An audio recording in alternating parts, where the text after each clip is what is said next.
Mi smo zdaj še enkrat vse slišali, kar je bilo lepo napisano, bi pa v tem predlogu, ki ste ga pripravili, vse jaz bi pričakoval, da boste malo zraven nam napisali tudi, koliko bo občina na osnovi tega več dobila, kakšni bodo projekti, ki bomo lahko s tem denarjem v prihodnosti ustvarjali novo turistično podobo našega Laškega oziroma občine in seveda tudi vprašanja.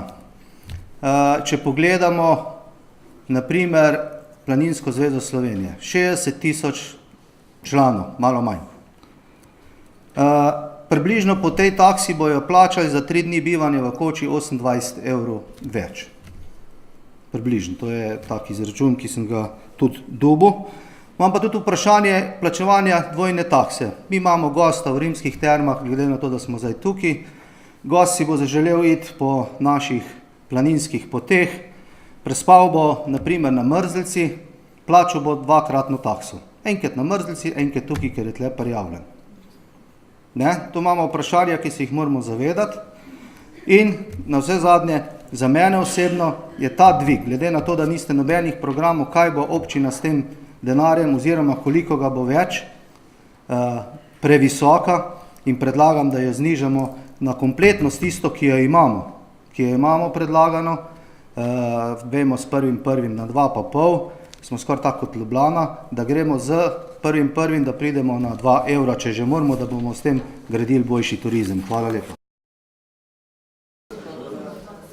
Jaz bom res pri tem proračunu zelo kratek, rad bi pa samo obvestil oziroma čisto na kratko obrazložil novo proračunsko postavko, ki jo imate notri. Jaz upam, da bomo danes tudi potrdili, to je sopotniki, brezplačni prevozi za starejše.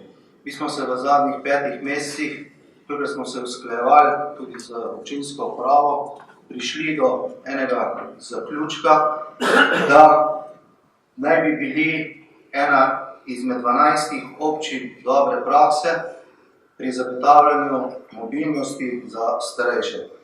Kajti mobilno pomeni biti svoboden in pomeni ključni pomen, da lahko zagotovimo aktivno družabno življenje starostnikov iz podeželja.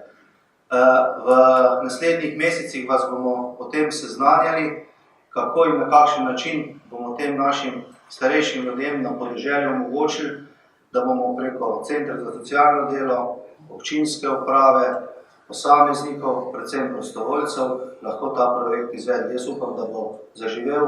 Hvala občinski upravi, da je ta naša, če rečem, prošnja poslišala, kajti tudi sami smo na vseh zdaj, kjer smo to predstavljali, doživeli izjemno pozitivno energijo vseh teh, ki so to poslušali, in jaz upam, da bo z 1.1.2019 tudi ta projekt v občini Laško že živel.